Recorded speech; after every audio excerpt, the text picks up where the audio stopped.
नारायण नारायण। ओम महागणेशाय नमः। ओम गजाननाय नमः। ओम महागणेशाय नमः। ओम गजाननाय नमः। ऋषि ग्रह समद के पुत्र त्रिपुरासुर, तुम्हें स्वर्ग सम्राट बनने पर अनेकों बधाइयां। नारायण नारायण। देखा तुमने श्री महागणेश के वरदान का चमत्कार? बिना युद्ध किए ही तुम स्वर्ग सम्राट बन गए। आपकी बधाई के लिए धन्यवाद, परंतु हमने आपको पहचाना नहीं। नारायण नारायण। त्रिपुरासुर, मैं आपके पिता ऋषि ग्रह समद का मित्र नारद हूँ। तो आप केवल नारद हैं? नहीं त्रिपुरासुर, मैं केवल नारद नहीं, मैं देवर्षि नारद। देवर्षि नारद अर्थात देवताओं का ऋषि। तो देवर्षि, क्या ये बताने का कष्ट करेंगे कि देवताओं के ऋषि का दैत्यों के स्वर्गलोक में क्या काम? नारायण नारायण। त्रिपुरासुर, ये नारद बिना किसी कार्य के कहीं भी नहीं आता जाता। मैं यहाँ तुम्हें एक ऐसी बात सुनाने के लिए प्रकट हुआ हूँ जो तुम्हारे ही जीवन से जुड़ी हुई है। हमारे जीवन से? हाँ त्रिपुरासुर, क्या तुम्हें ये बात ज्ञात है कि तुम्हारा शरीर किन किन तत्वों से बना है? भली भांति ज्ञात है देवर्षि, भली भांति ज्ञात है। ऋषि ग्रह समद हमारे पिता हैं और उनकी तपस्या के पुण्य से ही हमारा जन्म हुआ। इसका तात्पर्य तो यही हुआ ना कि हम तप के तत्वों से उत्पन्न हुए हैं और इसी कारण जन्म लेते ही हमने तपस्या आरंभ कर दी और अपनी तपस्या को उग्र करके श्री गजानन का वरदान प्राप्त किया। ये तो वो परिचय है त्रिपुरासुर जो तुम्हें बताया गया है। देवर्षि, परिचय तो वही होगा ना जो हमें बताया जाएगा। बताया गया परिचय असत्य भी तो हो सकता है। अर्थात तात्पर्य ये कि हमारा परिचय कुछ और है। नारायण नारायण। वास्तविकता तो यही है कि मैं यहाँ तुम्हारा सत्य परिचय करवाने के लिए ही प्रकट हुआ हूँ। तो क्या है हमारा सत्य परिचय? नारायण नारायण। त्रिपुरासुर, धैर्य धारण करके सुनो और तुम भी सुनो सभी असुरवीरों कि तुम्हारे स्वामी स्वर्ग सम्राट त्रिपुरासुर का सत्य परिचय क्या है। वीर त्रिपुरासुर, तुम्हारे भीतर स्वयंभू सम्राट तारकासुर के तीनों पुत्रों की आत्माएं एक साथ निवास कर रही हैं। इसीलिए वरदान में तुमने तीनों लोकों का साम्राज्य मांगा। ये क्या कह रहे हैं आप? नारायण नारायण। मेरी बात पर आप तनिक भी संदेह ना करें त्रिपुरासुर। देवर्षि, बिना परखे तो हमने अपने इष्ट देव श्री गजानन की बात का भी विश्वास नहीं किया था। ऐसी बात है तो मेरी बात का सत्य परखने के लिए आपको अपनी आत्मा में झांकना होगा। मैं यहाँ तुम्हारे बलाबल से तुम्हारे सत्य का परिचय करवाने आया हूँ त्रिपुरासुर। तुम्हारे जैसा महावीर महापराक्रमी योद्धा ना तो इस संसार में पहले कभी प्रकट हुआ है असुरवीर, और ना ही भविष्य में कभी होगा। स्वर्ग सम्राट बनने पर तुम्हें शत शत शुभकामनाएं। आप जैसा सच्चा मित्र बड़े सौभाग्य से प्राप्त होता है। हमें आपकी बात पर तनिक भी संदेह नहीं है, क्योंकि प्राय हमें अपने भीतर से तीन तीन आत्माओं की पुकार सुनाई देती रहती है। नारायण नारायण। आपको तो हर एक बात का संपूर्ण ज्ञान है, हर एक का भविष्य आप भली भांति जानते हैं। त्रिपुरासुर, भक्ति का सुफल ऐसा ही होता है। देवर्षि, फिर तो आप ये भी भली भांति जानते होंगे कि चिंतामणि गजानन की मूर्ति कहाँ है, जिसे प्राप्त करके हम सदा सदा के लिए अमर हो जाना चाहते हैं।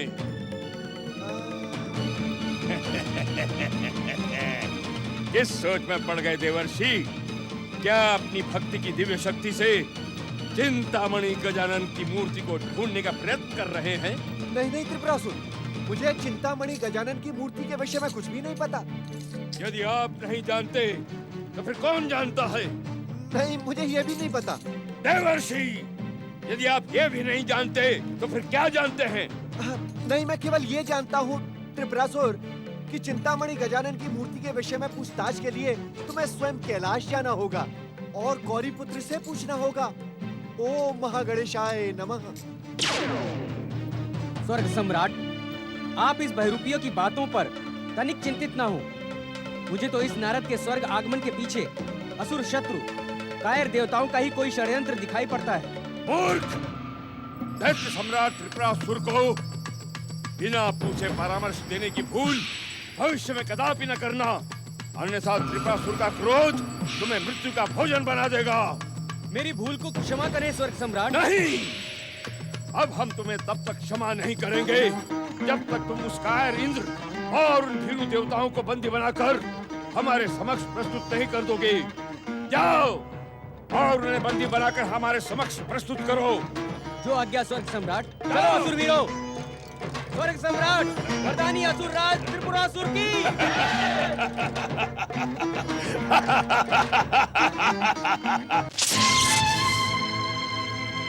यदि हम इसी प्रकार भटकते रहे तो दुष्ट त्रिपुरासुर के दुष्ट सैनिक हमें बंदी बना लेंगे। परंतु हम जाएं कहां देवराज? भगवान शिव और श्री गणेश तो हमारी सहायता करेंगे नहीं, क्योंकि श्री गणेश अपने वरदान की रक्षा करने के लिए त्रिपुरासुर का साथ देंगे और शिव पार्वती अपने पुत्र श्री गणेश का। आपका अनुमान सत्य है देवराज। कैलाश पर हमें जाने से कुछ प्राप्त नहीं होगा। हमें सब कुछ प्राप्त करने के लिए इस समय ब्रह्मदेव की आराधना करनी होगी देवगणों। यही उचित होगा देवराज। ब्रह्मदेव की कृपा से ही हम अपना स्वर्ग पुनः प्राप्त कर सकते हैं।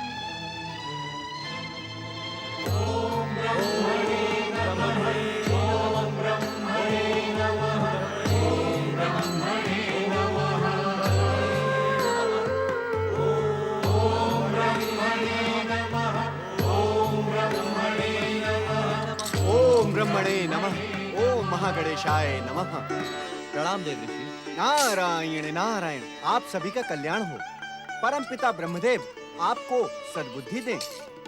आप सभी को पहली बार भक्ति का आश्रय लेते देख इस नारद का मन प्रसन्न हो गया। इस समय हमारी सहायता करें देव ऋषि। हमने स्वर्ग पुनः प्राप्त करने के लिए ब्रह्म आराधना का आश्रय लिया है। हमारा मार्गदर्शन करे देवर्षि। देवराज, देवगण, त्रिपुरासुर के विरुद्ध ब्रह्मदेव आपकी कोई सहायता नहीं कर पाएंगे। ये आप क्या कह रहे देव ऋषि? वही जो सत्य है। त्रिपुरासुर के भीतर जो 3 आत्माएं हैं, ये वही तारक पुत्र हैं जिन्हें ब्रह्मदेव एक बार वरदान दे चुके हैं। तारक पुत्र अर्थात तारकाक्ष, कमलाक्ष और विद्युन्माली, तीनों की आत्मा त्रिपुरासुर के भीतर? हाँ देवराज, ब्रह्मा जी के सावधान करने पर भी तारक पुत्रों ने शिव भक्ति का पाखंड किया और शिव जी के हाथों मारे गए। हो सकता है इस बार भी। इस बार ऐसा कुछ नहीं होगा देव ऋषि। ना तो भगवान शिव हमारी सहायता करेंगे और ना ही श्री गणेश। उधर जगत पालक श्री हरि विष्णु घोर योग निद्रा में लीन है। अब आप ही बताइए देव ऋषि, हम किसके पास जाएं? किसकी शरण में जाएं? हाँ देवर्षि, संकट की इस घड़ी में देवताओं की डूबती नैया को आप ही किनारे लगा सकते हैं। हमारी सहायता करें देव ऋषि। श्री महागणेश की शरण में जाए बिना आपको त्रिपुरासुर रूपी संकट से मुक्ति नहीं मिलेगी देवराज। सावधान! देखो, मेरा अनुमान सही था। ये दुष्ट बहरूपिया देवताओं के संकेत पर स्वर्ग सम्राट वरदानी त्रिपुरासुर को भ्रमित करने गया था। इन कायर देवताओं को बंदी बना लो असुरवीरों।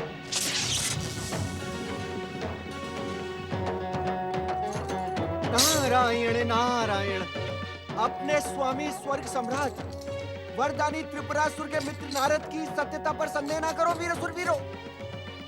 हम तुम्हारी सत्यता पर विश्वास कर सकते हैं यदि तुम इन दुष्ट देवताओं को बंदी बनाने में हमारी सहायता करो। देवताओं के पास अदृश्य हो जाने की दिव्य शक्ति है।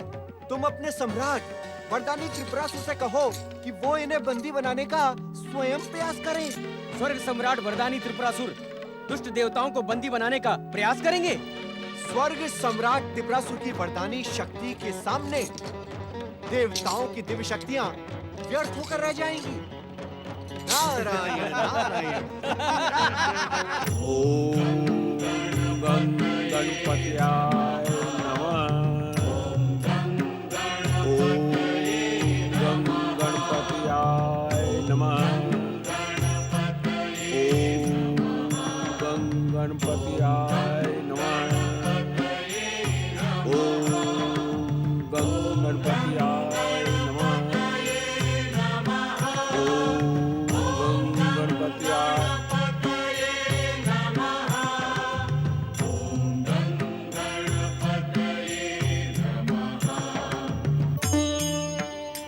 मेरे आराध्य मंगल मूर्ति श्री गणेश मेरे पुत्र त्रिपुरासुर की रक्षा करें। जब से वो स्वर्ग विजय अभियान पर गया है उसकी कोई सूचना मुझे नहीं है।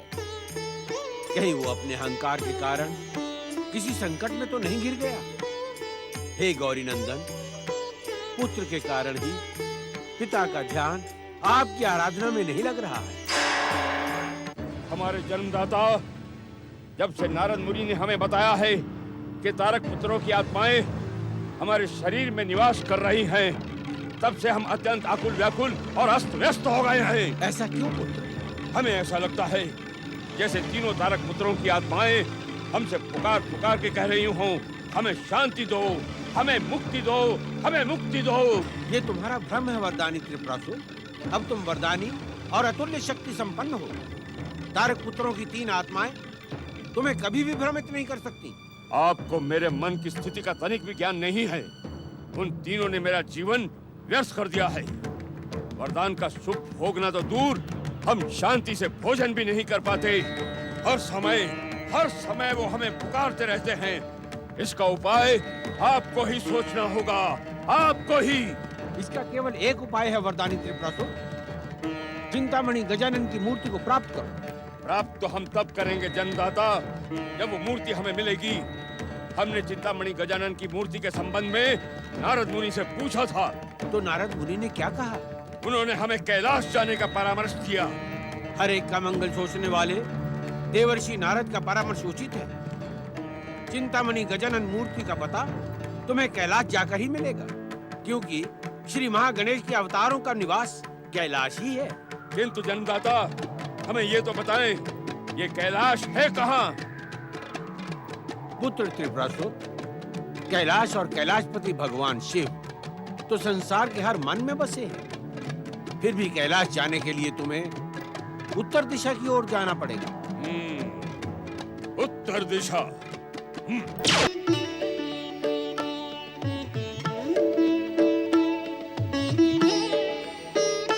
ओम नमः शिवाय। परमेश्वराय नमो नमः।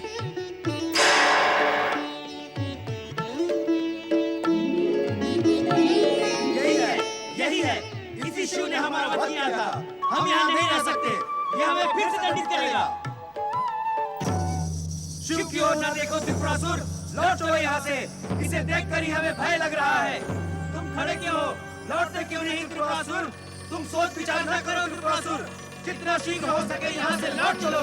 ये शिव नहीं, तुम्हारा काल है। ये हमारे भगवान तुम्हारा वध कर डालेगा। तुम अपने साथ हम तीनों को संकट में क्यों डाल रहे हो? लौट चलो त्रिपुरासुर, लौट चलो, लौट चलो त्रिपुरासुर, लौट चलो, लौट चलो। शांत रहो तुम तीनों। चिंतामणि गजानन की मूर्ति हमें यहीं प्राप्त होगी। यहाँ तुम्हें मृत्यु के अतिरिक्त कुछ नहीं मिलेगा।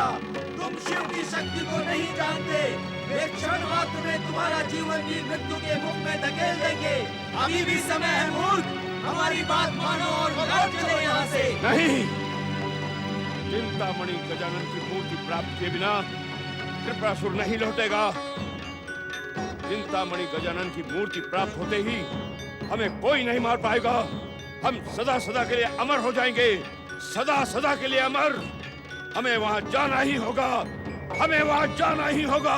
नहीं, कोई जानबूझकर स्वयं को मृत्यु का भोजन नहीं बनाता। लौट चलो मूर्ख। नहीं।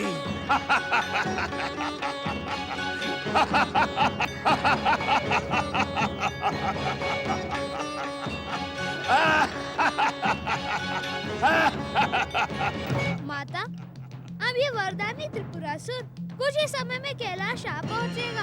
हो सकता है कैलाश आकर ये कुछ उत्पात मचाए। ये सब तो तुम्हें इसे वरदान दिलवाने से पहले सोचना चाहिए था ना पुत्र गणेश। अब सोच विचार का समय नहीं है माता, हमें कहीं छुप जाना चाहिए। छुप जाना चाहिए? ये तुम कैसी कायरों जैसी बातें कर रहे हो? क्या तुम दुष्ट त्रिपुरासुर को अपने अंकुश के एक ही प्रहार से यमलोक नहीं पहुंचा सकते? तुम मौन क्यों हो पुत्र गणेश? क्या तुम त्रिपुरासुर की शक्ति से भयभीत हो रहे हो? मैं त्रिपुरासुर की शक्ति से नहीं, त्रिपुरासुर के वरदान से भयभीत हो रहा हूँ माता। वरदानी त्रिपुरासुर का वध परम देव श्री महागणेश के किसी भी अवतार के द्वारा नहीं होगा। ऐसी कठोर मृत्यु का वरदान इसे दिया ही क्यों गया है? माता, जब चिंतामणि गजानन की मूर्ति त्रिपुरासुर प्राप्त कर लेगा, तब तो किसी के लिए भी उसे मारना असंभव हो जाएगा। अर्थात त्रिपुरासुर की रक्षा और अपने वरदान को पूरा करने के लिए ही गजानन मूर्ति बनकर बैठ गए हैं? नहीं माता नहीं, गजानन तो आपके भय से ही मूर्ति बन गए हैं, परंतु वरदान देने से पूर्व ही। कहाँ है चिंतामणि गजानन की मूर्ति? हम उसे लेने आए हैं।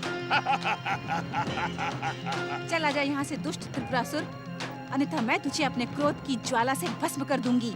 हम पर क्रोध न करें माता, हमारे वरदान को व्यर्थ न करें जगदम्बा। श्री गजानन आपके पुत्र हैं, क्या एक माता अपने पुत्र के वरदान के फल को नष्ट कर देना चाहती है? तुझ जैसे अत्याचारी और दुष्ट को वरदान देकर मेरे पुत्र गजानन ने भूल की है। कैसी भूल माता? तपस्वी को उसकी तपस्या का प्रतिफल देना तो भगवान का निर्धारित कर्तव्य है। मुझे कर्तव्यों का पाठ ना पढ़ा त्रिपुरासुर, जैसे आया है वैसे ही लौट जा। माता, यदि आज मैं आपकी आज्ञा से लौट गया तो आपके पुत्र का वचन खंडित हो जाएगा। तुझ जैसे अन्याय, अधर्मी और अत्याचारी वचन की चिंता कब से करने लगे? माता, तपस्या करके वरदान प्राप्त करने वाला अन्यायी, अधर्मी और अत्याचारी कैसे हो सकता है? मैं असुर, दैत्यों और राक्षसों के स्वभाव से भलीभांति परिचित हूँ। चिंतामणि गजानन की मूर्ति प्राप्त होते ही तुम्हारे शब्दों की विनम्रता अहंकार का रूप धारण कर लेगी। प्रेम और मित्रता का पाखंड क्षण मात्र में अन्याय और अत्याचार में बदल जाएगा। तुझे कैलाश में कुछ नहीं मिलेगा त्रिपुरासुर, जा लौट जा। नहीं माता नहीं, माता अपने पुत्र को कभी भी निराश नहीं कर सकती, और आप भी तो मेरी माता के समान है माता। माता, इस अभागे त्रिपुरासुर ने बिना माता के गर्भ से जन्म धारण किया है, इसलिए नहीं जानता कि माता का प्रेम क्या होता है।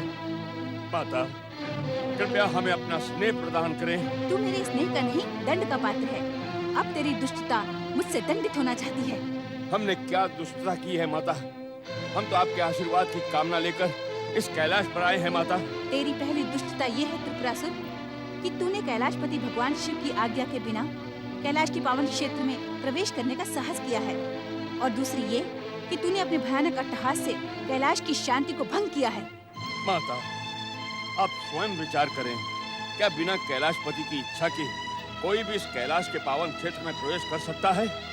नहीं माता, और जहाँ तक अट्टहास का प्रश्न है, तो अट्टहास करना तो हम असुरों का स्वभाव है माता। हमें आशीर्वाद दे जगदम्बा कि हम वरदान से मिलने वाले सुख को भोग सकें। स्वर्ग, पृथ्वी और पाताल तीनों के एक छत्र सम्राट बन सकें। और माता, श्री गजानन की वो चिंतामणि मूर्ति भी हमें दे दें, जिससे हमारे जीवन की रक्षा हो सके। अपने वरदान की रक्षा का उपाय आप स्वयं बताएं श्री गणेश। त्रिपुरासुर, भगवान शिव कैलाश के ही नहीं, इस संसार और हम सबके भी स्वामी हैं। तुम इनसे ही प्रार्थना करो, इनकी प्रसन्नता से तुम्हारे मनोरथ पूरे होंगे। चलो माता।